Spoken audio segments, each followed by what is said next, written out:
walk away so that the camera can't see us. And once we've walked away, you can start walking up to that spot. Okay. Yeah? And if someone comes up and starts talking to you, try to ignore them. And I'll try and flag them to not All right. speak with you. You're good? Okay. I'm going to let everyone scatter. So I'm going to be the last one to run. Once I go past that gate, you can walk up. Actually, let me have you take like 2 more steps back. There we go. Okay.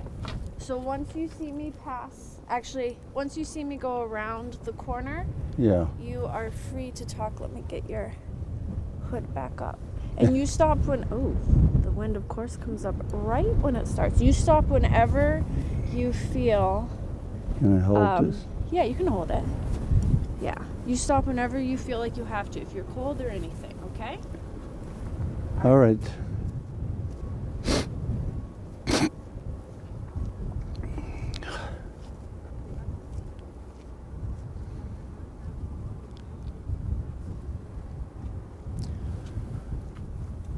So it's a cattle car just like this that I arrived here to Auschwitz.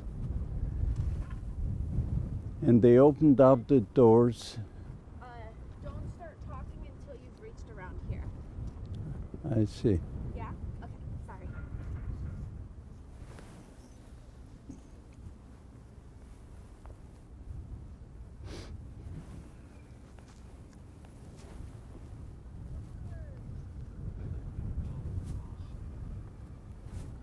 Yes, my friends, what can I tell you? This is the kind of a cattle cars that we came into Auschwitz.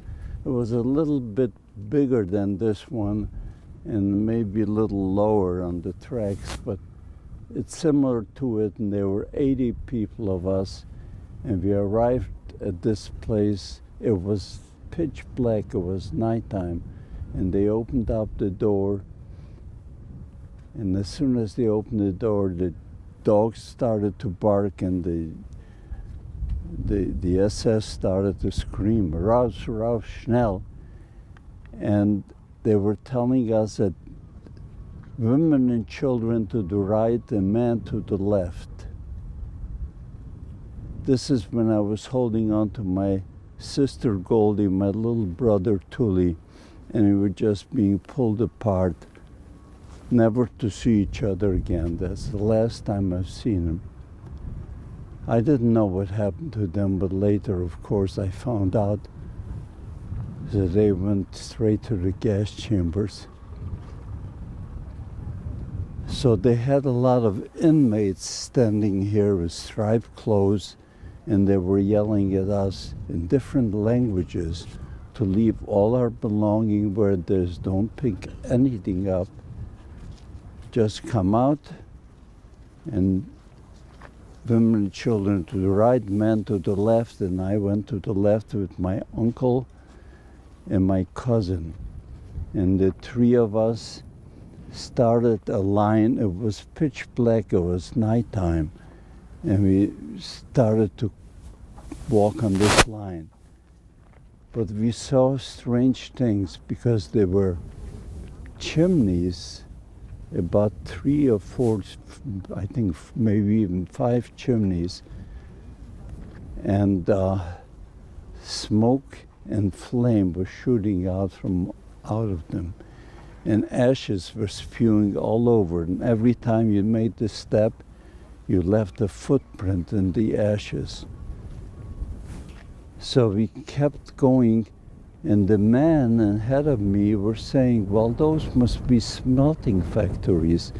This is probably where we will be working. No one had any idea of what these buildings with the flame shooting out of them were, but they thought it was smelting factories. And as we continued the line, I saw this man. He looked like a doctor. Later I found out it was Dr. Mengele. I didn't know it at the time, of course, but it looks like a doctor. He had a white frog, and he also had the white glove, and he was going with his index finger, right, left, right, left, right, left. And then every once in a while he would ask somebody a question.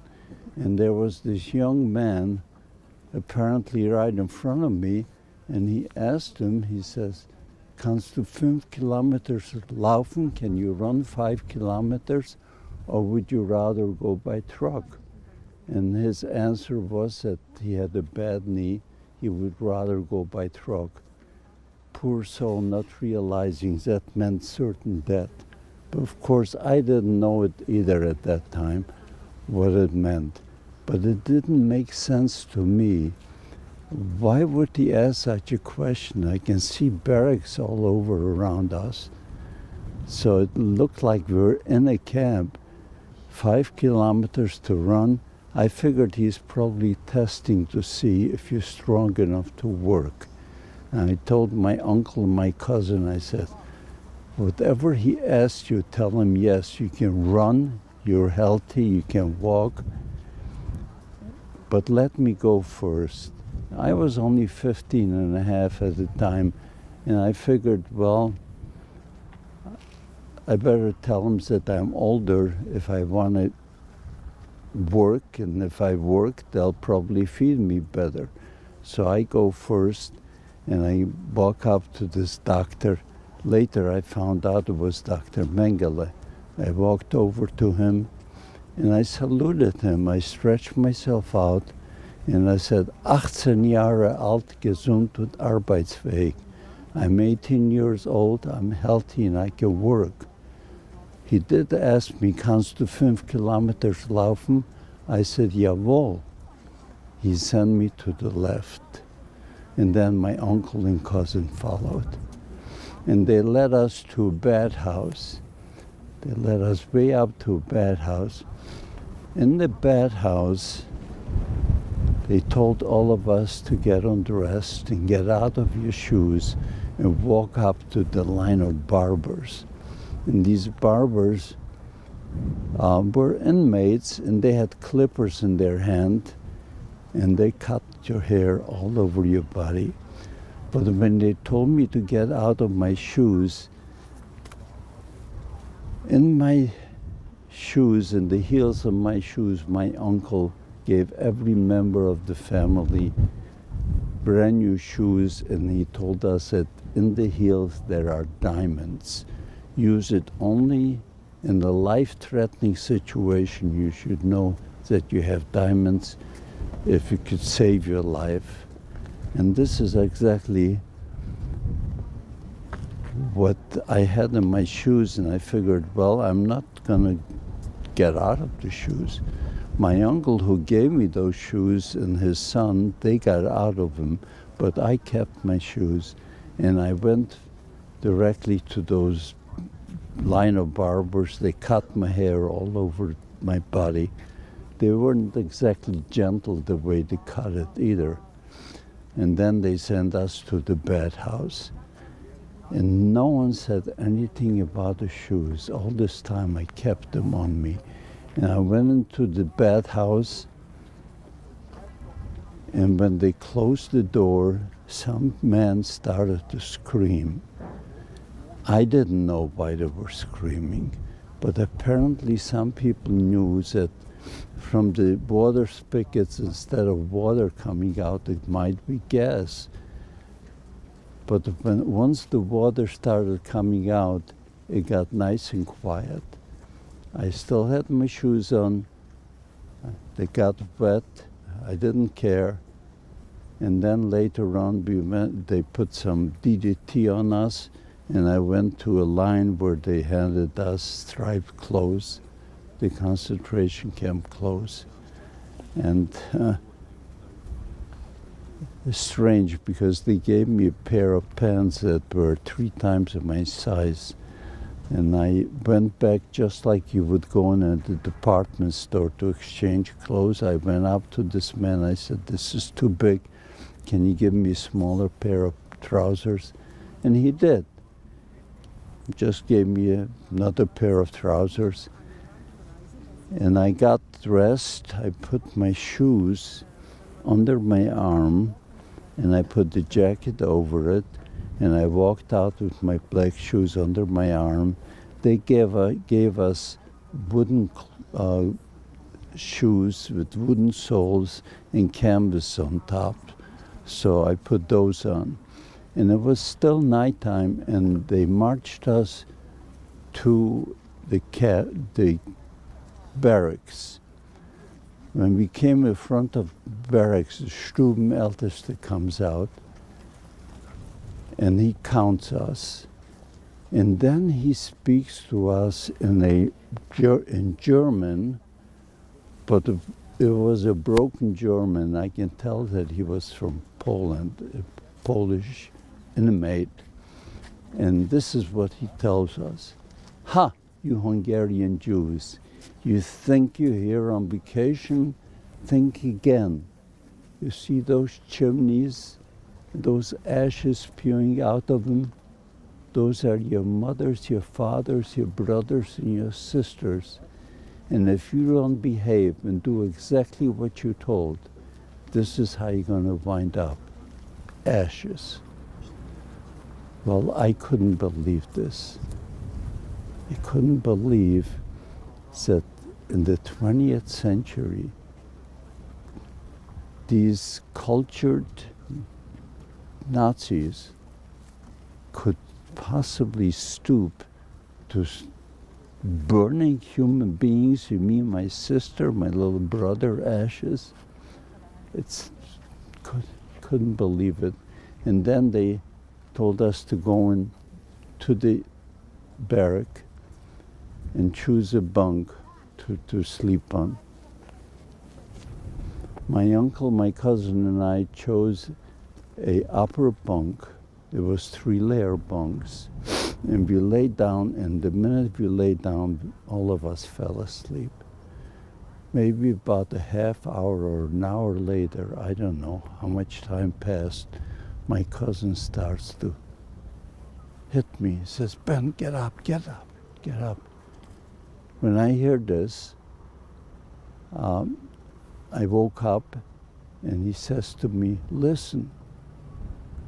And I hear a humming or a crying or a chanting. I couldn't figure out what I hear.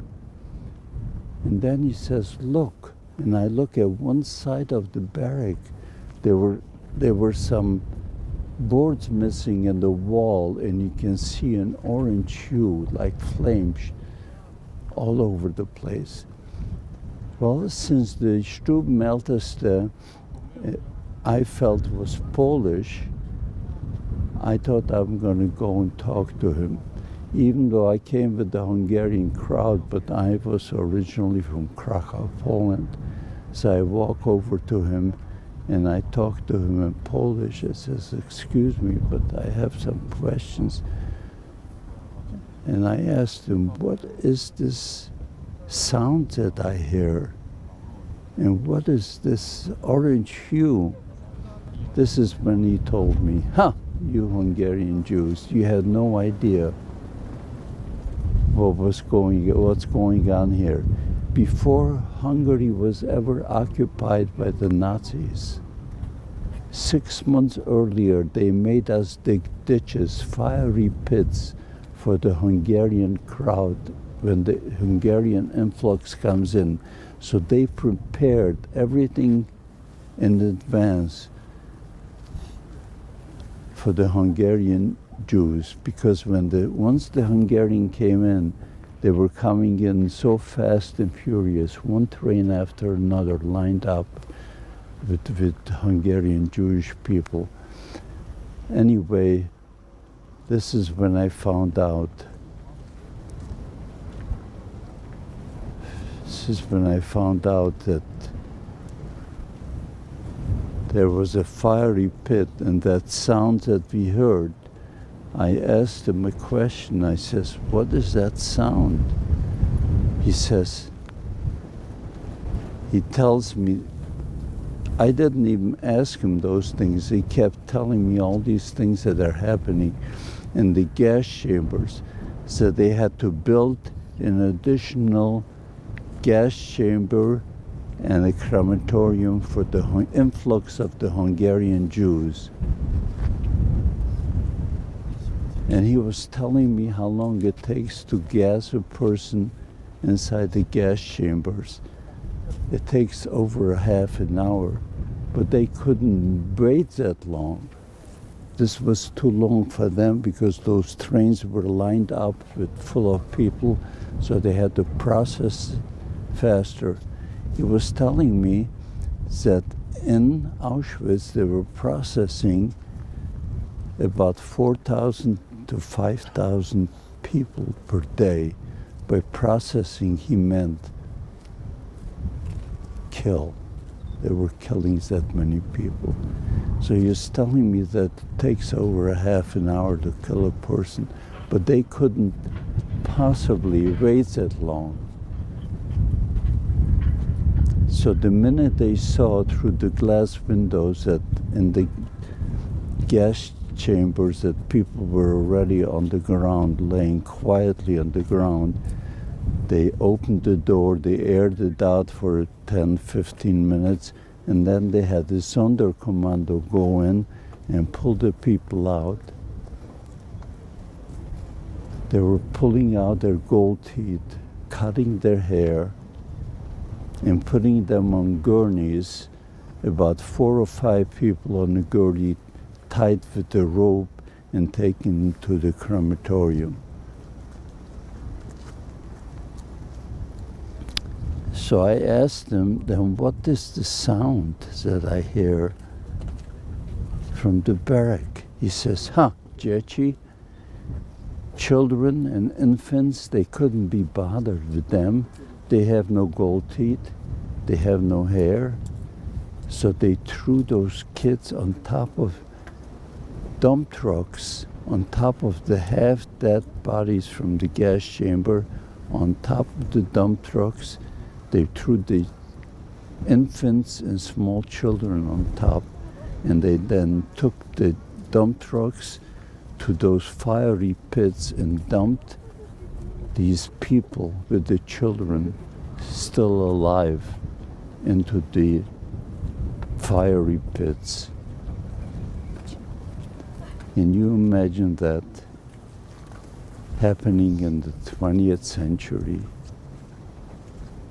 This is when I learned about Auschwitz. But in Auschwitz, I didn't work. We were in the barracks. They put us in a barrack, and they just kept us there for almost 2 weeks. But every morning and every evening, they had us come out on a Appell. And on Appell, it was awful.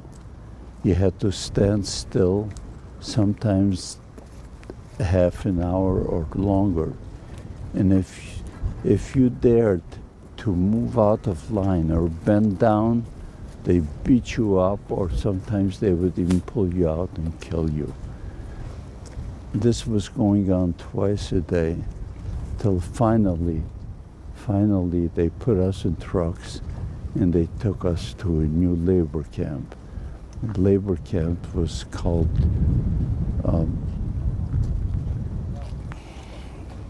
sorry, it's so cold here that I can hardly even talk. They took us to a labor camp, and we worked in a rock quarry. Okay? You were saying you were cold, Mr. Lester.